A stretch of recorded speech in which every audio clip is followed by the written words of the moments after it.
एक और लक्षण है उस तट का, सनकादिक कहते हैं कि वो एकांत है, सुरम्य है और एकांत है।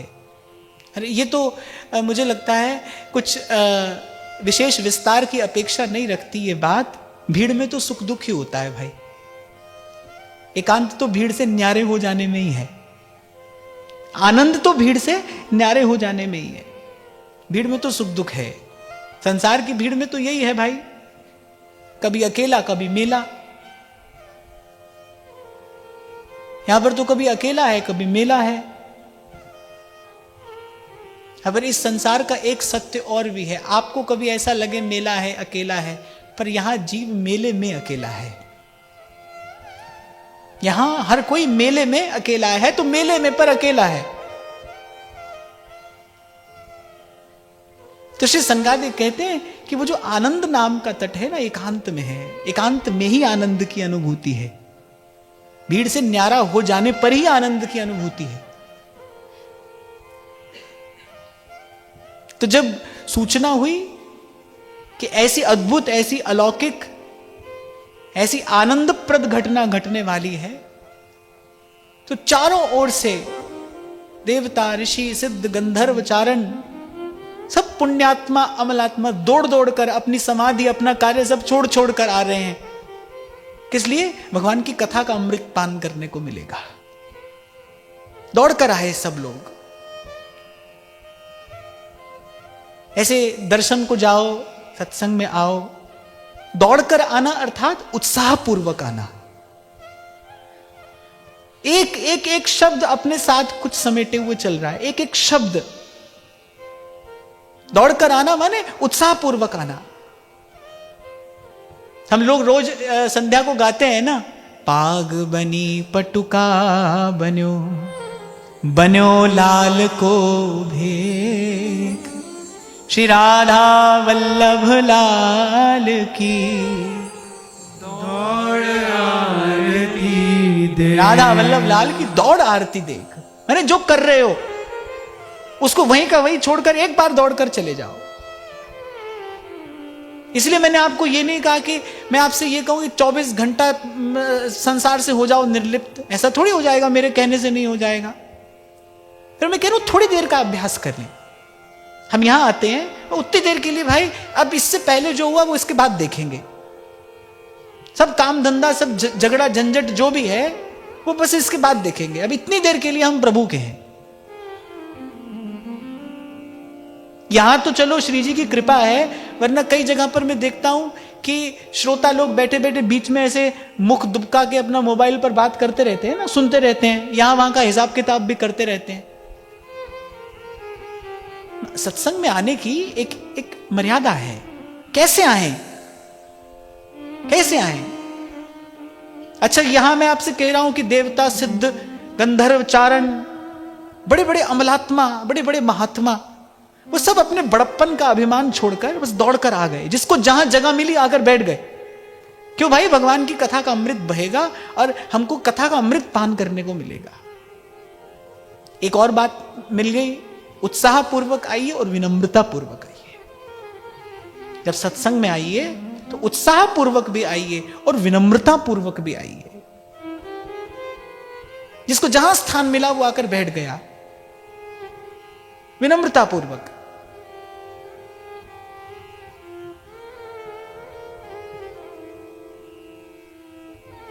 अब कथा सुनाने के लिए श्री सनकादिक जो हैं वो व्यास आसन पर विराजमान हुए और अभी उन्होंने केवल कथा का महात्म्य बताया है। मैंने बताया है कि भाई इस कथा की क्या महिमा है, इस कथा को सुनने से क्या होता है। अभी कथा का आरंभ नहीं हुआ है, अभी सनकादिक केवल कथा की महिमा बता रहे हैं।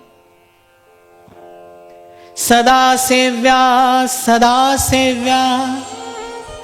श्रीमद्भागवती कथा, यस्याः श्रवण मात्रेण हरिश्चित्तम समाश्रये। पहले कहते हैं मुक्ति करतले स्थिता, पहले मुक्ति हस्तगत हो जाती है। और कल का सत्र आरंभ करते हुए मैंने आपको निवेदन किया था, मुक्ति अर्थात जब मन का संशय भाग जाए, द्वंद्व छूट जाए, उसी का नाम मुक्ति है। एक के हैं और अब हम एक और हो गए, एक और हो गए। अब हम उस एक का होने के लिए हम एक और हो गए, इसी का नाम मुक्ति है। अब कोई द्वंद्व नहीं है, अब कोई झंझट नहीं है। यस्य श्रवण मात्रेण मुक्ति ही करतले स्थिता। बोले सुनते सुनते ही श्रवण मात्रेण मुक्ति करतले स्थिता। और फिर कहते हैं सदा सेव्या श्रीमद्भागवती कथा। फिर इसका सदा सेवन करते ही रहना चाहिए, सदा। 2 दिन 4 दिन 7 दिन 10 दिन नहीं, कह रहे सदा सेव्या श्रीमद्भागवती कथा। यस्याः श्रवण मात्रेण हरिश्चित्तम समाश्रये। बोले इसका श्रवण करते ही भगवान हृदय कमल पर आकर विराजमान हो जाते हैं। आगे कहेंगे सर्व वेदेतिहासानाम सारम सारम समुद्रितम। वेद शास्त्र पुराण, उसमें जो जो सार की बात है, जो जो ग्रहण करने योग्य है, वो महर्षि वेदव्यास ने इस एक श्रीमद् भागवत महापुराण में कह दिया है। सर्व वेदेतिहासानाम सारम सारम समुद्रितम। इसका आश्रय ले लेने पर वो कह रहे हैं कि भक्ति को प्राप्त करने के लिए फिर किसी अन्य साधन की आवश्यकता नहीं है। अभी मैं आपसे कह रहा था ना, केवल कथा में अनुराग हो जाए ये उत्तमा भक्ति है, पर कथा में अनुराग हो जाए। जैसा आपको भी मैंने कहा ना कि अनेक अनेक ऐसे महापुरुषों का वर्णन मिलता है। स्वयं श्री सनकादिक वो सतत भगवत कथा अमृत का ही पान करते हैं, यही उनका साधन है, यही साधन भी है और यही उनकी सिद्धि भी है कि वो बिना किसी बाधा के अब निरंतर भगवान की कथा रूपी अमृत का ही पान करते हैं। हाँ, पर एक बात सदा स्मरण रखना, कथा कहानी नहीं, कथा अमृत है।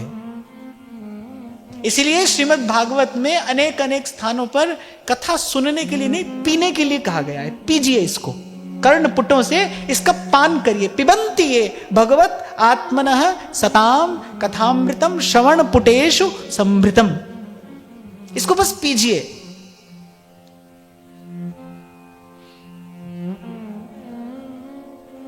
किम श्रुतैर्बहुभिः शास्त्रैः पुराणैश्च भ्रमावहैः एकं भागवतं शास्त्रं मुक्तिदानेन गर्जति।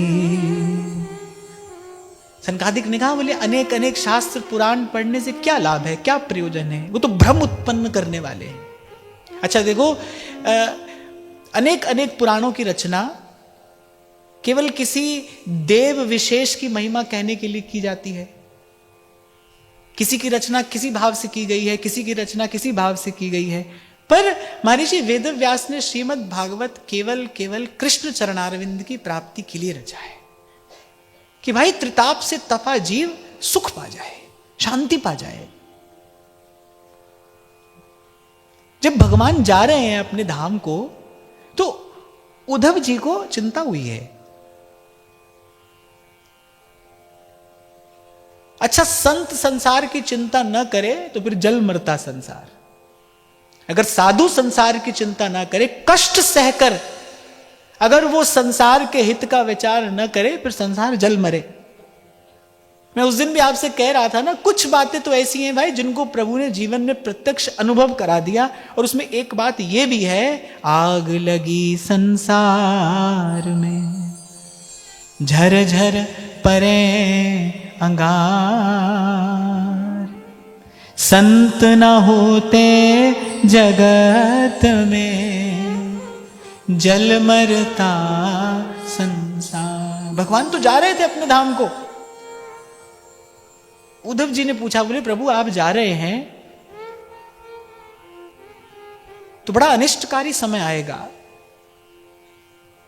धर्म का ह्रास हो जाएगा, प्राणी मात्र स्वार्थ से भर जाएगा, जीव की वृत्तियां आसुरी हो जाएंगी।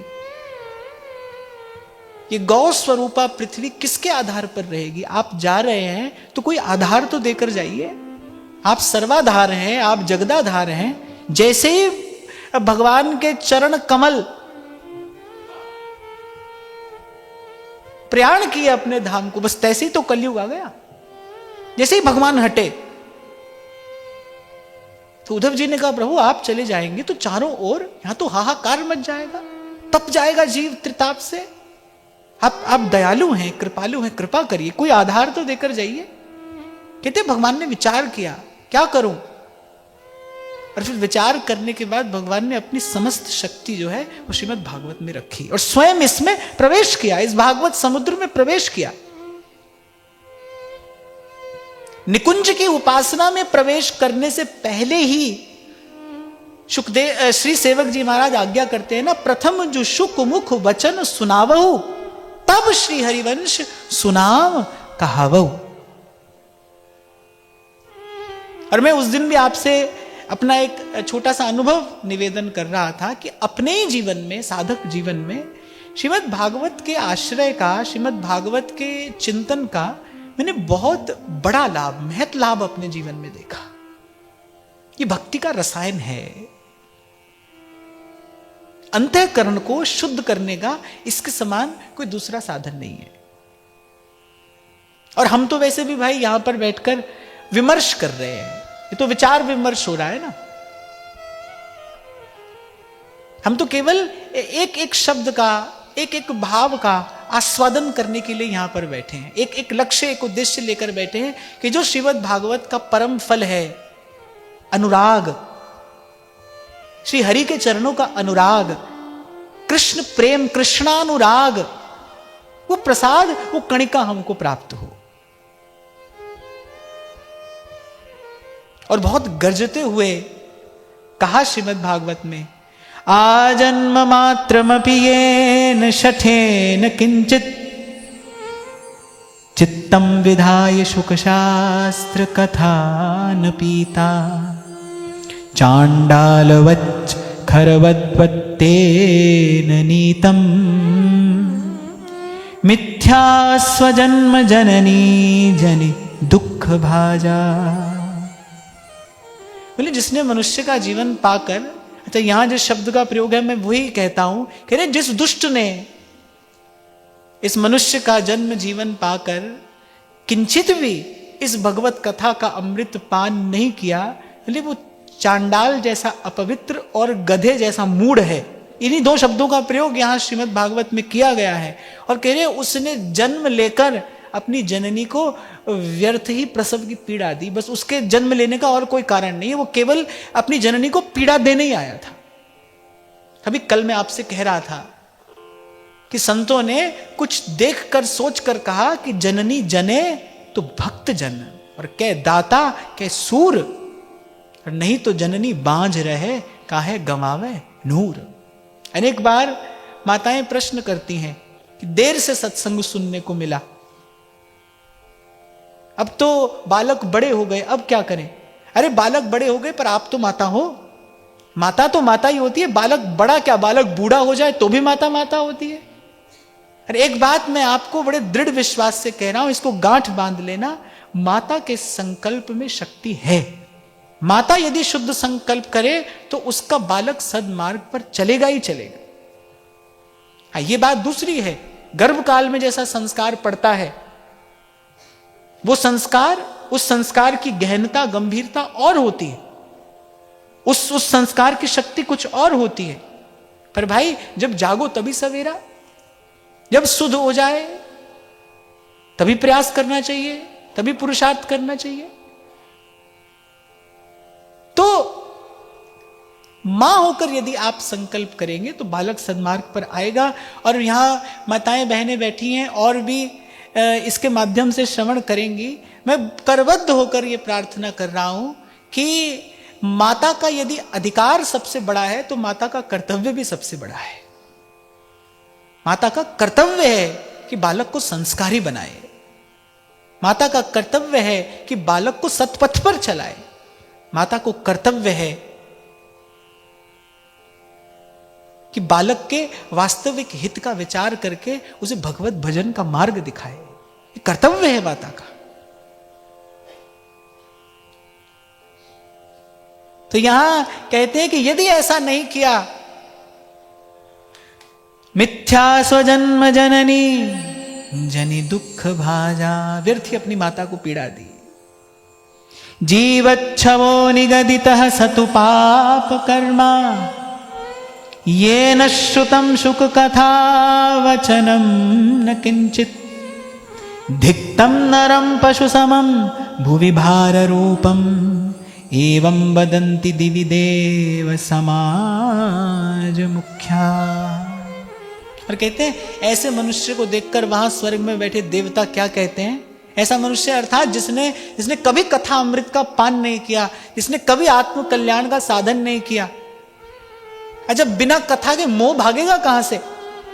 बिन सतसंग न हरि कथा, गाइए। बिन सतसंग न हरि कथा, तेहि बिन मोह न भाग, तेहि बिन मोह न भाग। मोह गए बिन राम पद, हो ही न दृढ़ अनुराग। मोह गए बिन राम पद, हो ही न दृढ़ अनुराग। बिन सतसंग न हरि कथा, संत के बिना कथा कौन सुनाएगा और कथा के बिना मोह कौन भगाएगा? आज जहां से हमने चर्चा आरंभ की, इन शब्दों में क्या है? जागृति है। कथा के शब्दों में जागृति है, ये जगाते हैं। अब ये बात दूसरी है कि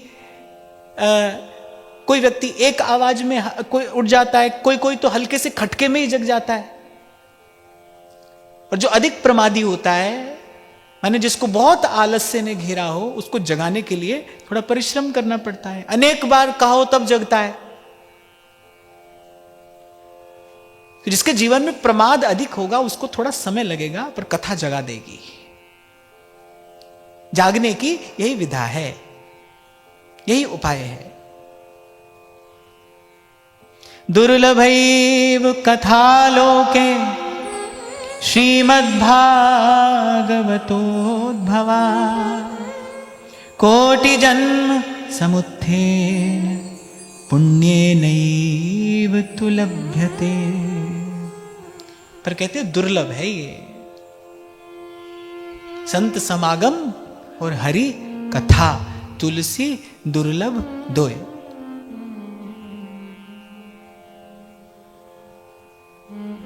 दुर्लभ दोय।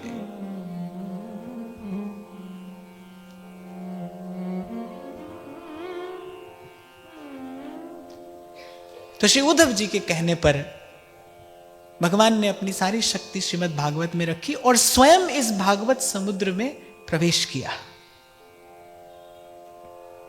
एक बड़ी अद्भुत घटना घटी। जब श्री सनकादिक केवल महिमा ही बता रहे थे इस कथा की, केवल उस महिमा का ही श्रवण करके एक परम सुंदरी, कौन? स्वयं भक्ति, ज्ञान और वैराग्य के साथ। लेकिन अब ज्ञान और वैराग्य हष्ट पुष्ट हो गए हैं, अब वो प्रसन्न हैं, अब वो सचेत हैं। उन हष्ट पुष्ट अपने पुत्रों के साथ भक्ति महारानी उस सभा में प्रकट हुई। और क्या कहते हुए प्रकट हुई? श्री कृष्ण गोविंद हरे मुरारे, हे नाथ नारायण वासुदेव। श्री कृष्ण गोविंद हरे मुरारे, श्री कृष्ण गोविंद हरे मुरारे, हे नाथ नारायण वासुदेवा, हे नाथ नारायण वासुदेवा। अर्थात जब कोई इस प्रकार का संकल्प भी अपने मन में करता है ना कि अब मैं श्री कृष्ण के प्रेम को प्राप्त करने के लिए कथा का श्रवण करूंगा, भक्ति उसी क्षण आकर प्रकट हो जाती है, प्रसन्न हो जाती है। अर्थात ये जो भाव है, जो संकल्प है, ये भक्ति को प्रसन्न करने वाला है, ज्ञान और वैराग्य की अभिवृद्धि कराने वाला है। श्री कृष्ण गोविंद हरे मुरारे, श्री कृष्ण गोविंद हरे मुरारे, हे नाथ नारायण वासुदेव, हे नाथ नारायण वासुदेवा।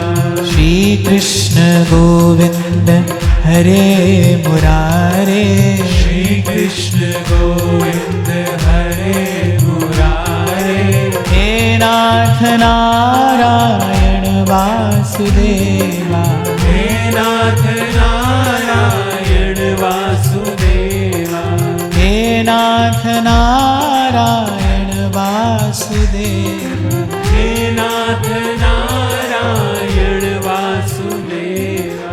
अच्छा, ये जो एक पंक्ति है ना, इसमें बड़ा बल भरा है, इसमें बड़ी शक्ति है।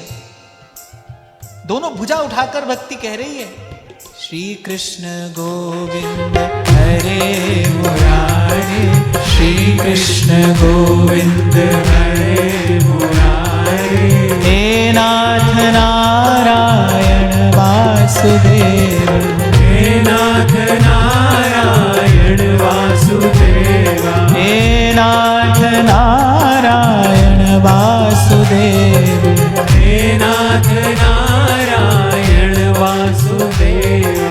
श्री कृष्ण गोविंद हरे मुरारे, श्री कृष्ण गोविंद हरे मुरारे, श्री कृष्ण गोविंद हरे मुरारे, श्री कृष्ण गोविंद हरे मुरारे, हे नाथ नारायण वासुदेव, हे नाथ नारायण वासुदेवा, हे नाथ नारायण वासुदेव, हे नाथ नारायण वासुदेवा।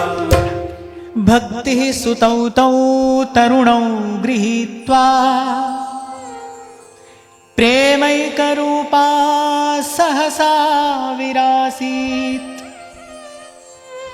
श्री कृष्ण गोविंद हरे मुरारे, नाथेति नामानि मुहुर्वदन्ति, तां चागतां भागवतार्थभूषाम् सुचारुवेशां ददृशुः सदस्याः। कहते बड़ा सुंदर वेश है, और भक्ति महारानी ने क्या धारण किया हुआ है, बड़ी सुंदर बात मिलती है यहाँ। कहते कथा के अर्थों के ही आभूषण भक्ति महारानी ने धारण किए हैं। कल हम इस बात पर चर्चा कर रहे थे ना, कथा कैसी हो, कहें कथा और अर्थ विचारें, बार बार मंथन करते करते इसका रस प्रकट होता है, कथा की दिव्यता प्रकट होती है। तो भक्ति महारानी ने क्या धारण किया है, कथा के अर्थ को धारण किया है। इसलिए कल मैं आपको कह रहा था, भाई सारे सूत्र तो संत की वाणी में ही मिलते हैं। जब पहली बार ये पद पढ़ा था तो रुक गया इस पंक्ति पर, कहें कथा और अर्थ विचारें। मैंने ये कोई रटी रटाई कहानी नहीं है, कथा है। कम सुखम स्थापयति इति कथा, कि हृदय में विमल सुख की स्थापना करने वाली है, स्थायी सुख की स्थापना करने वाली है।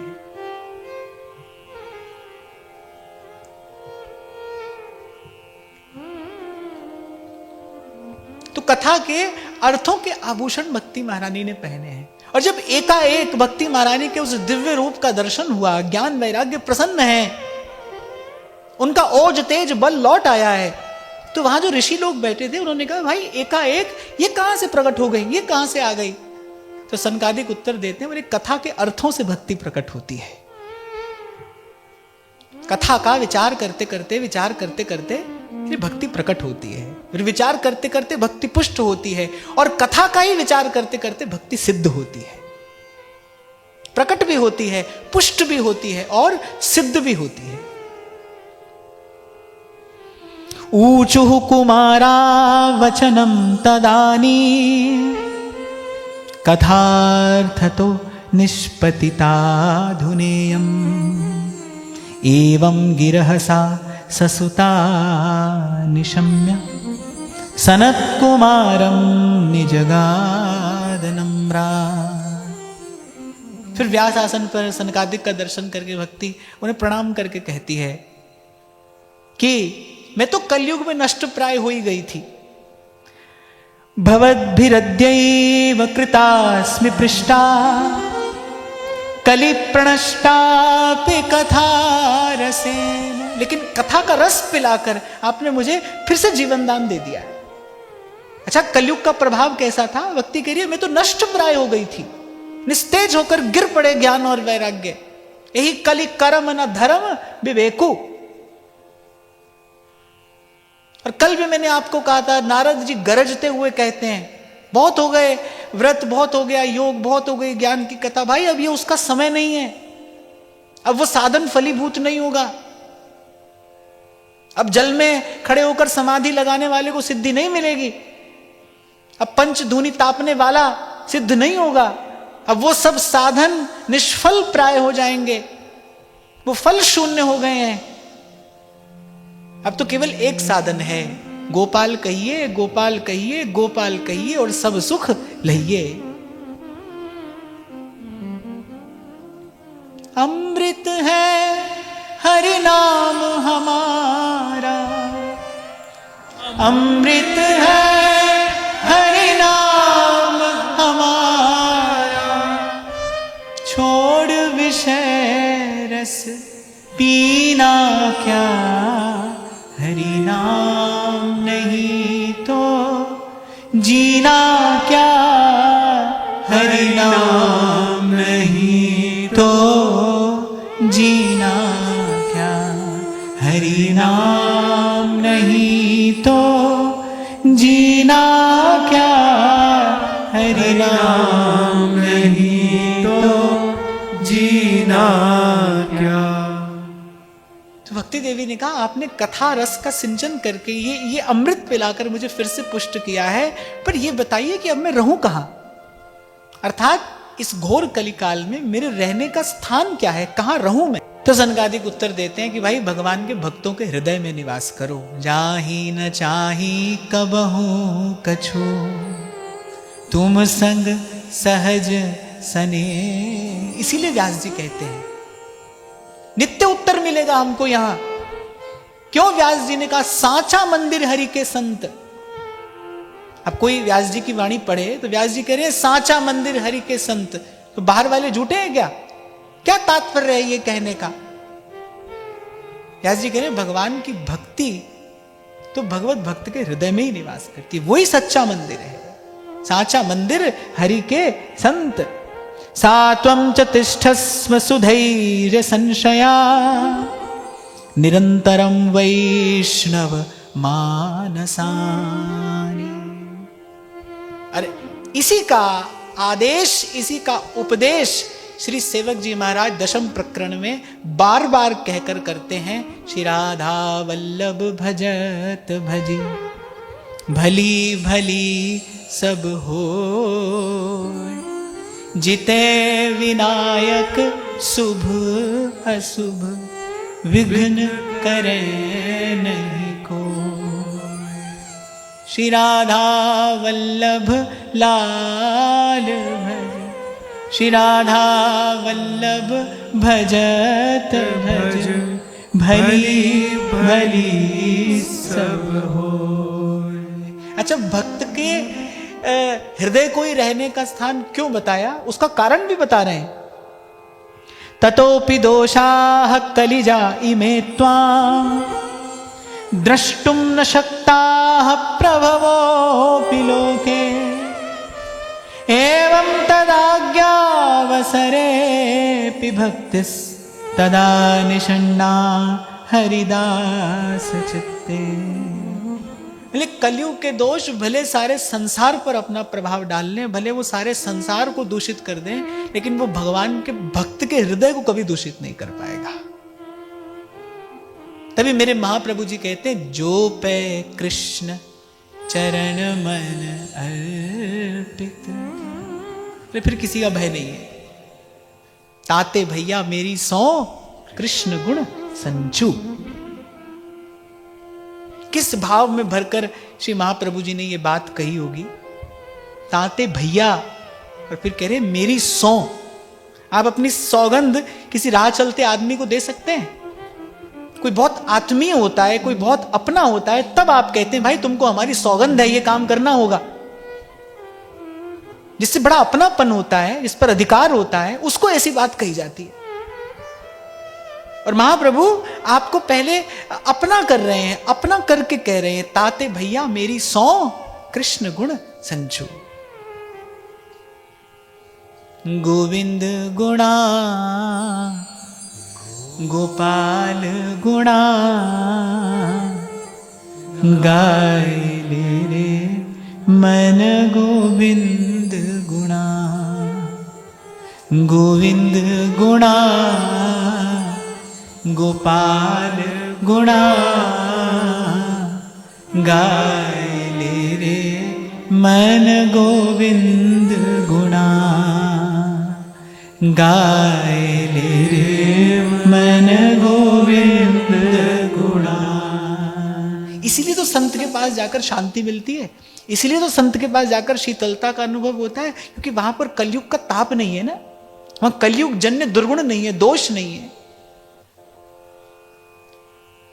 मानस में गोस्वामी जी कहते हैं ना, जहां श्री काग भुसुंडी जी भगवान की कथा कहते हैं, कहते उसके आसपास कई कोस तक की भूमि में माया का प्रवेश नहीं है। गरुड़ जी को उनके आश्रम पर पहुंचते ही शांति मिल गई। ऐसे लगा कि जैसे मन को विश्राम मिल गया, थका हुआ मन था, सूरज की गर्मी से तपते हुए तन को जो मिल जाए तरुवर की छाया, ऐसी अनुभूति हुई। इसीलिए संतों ने कहा है, संतों की महिमा का गान करते हुए, सच्चे संत की शरण में बैठ मिले विश्राम। पलटू साहब तो कहते हैं, प्रेम बिना राम नहीं और राम बिना संत नहीं। हम उस दिन चर्चा कर रहे थे ना भाई, संत भगवान से मिलाता है कि भगवान संत से मिलाते हैं। संतों का अनुभव तो कुछ और ही बताता है। हमको ऐसा ही लगता है कि संत भगवान से मिलाता है, पर संतों का अनुभव कुछ और कहता है। वो कह रहे हैं, प्रेम बिना राम नहीं और राम बिना संत नहीं। तो पलटू सत्संग वरदान मांगे। हे प्रभु, सत्संग वरदान मांगता हूं मैं आपसे।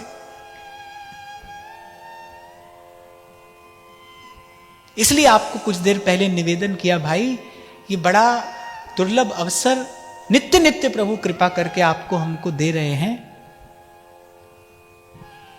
बुद्धिमानी इसी में है कि इस अवसर का समुचित लाभ लिया जाए। इसलिए मैंने कहा थोड़ी देर के लिए अभ्यास करना है इस भाव का कि भाई यहां कुछ देर केवल प्रभु के होकर बैठेंगे। अब हमारे आगे पीछे और कोई नहीं और कुछ नहीं। अब हम प्रभु के हैं और प्रभु हमारे, इस भाव से यहां पर आकर बैठेंगे और नित्य प्रति इस भाव का अभ्यास करेंगे। धीरे धीरे ये अभ्यास सफल होगा। इस भाव का और अंतर में प्रकाश होता चला जाएगा।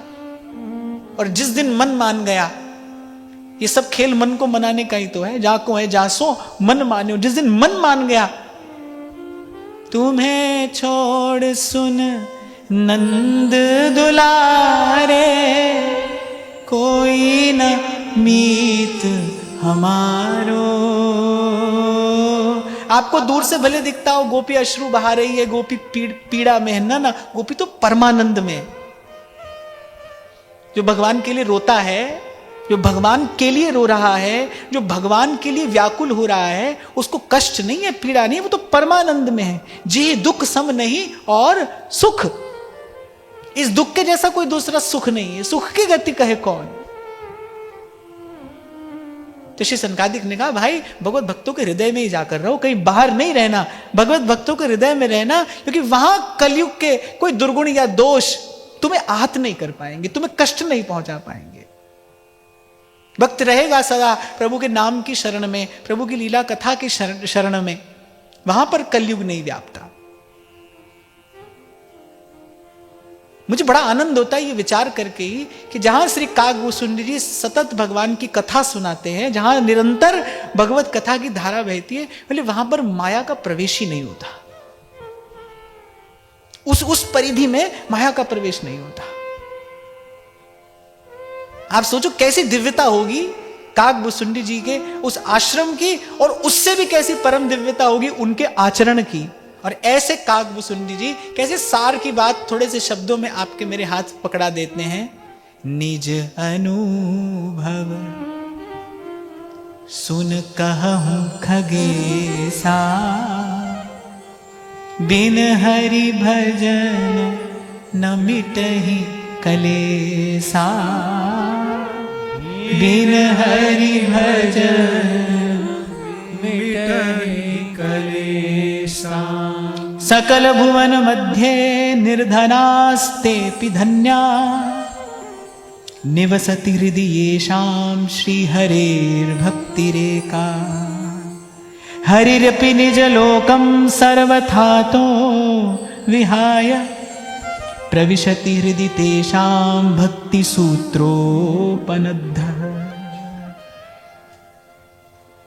इसका सीधा सा अर्थ ये है, कबीरा सब जग निर्धना, धनवंता नहीं कोई, धनवंता सोई जानिए, जाके नाम रतन धन हो।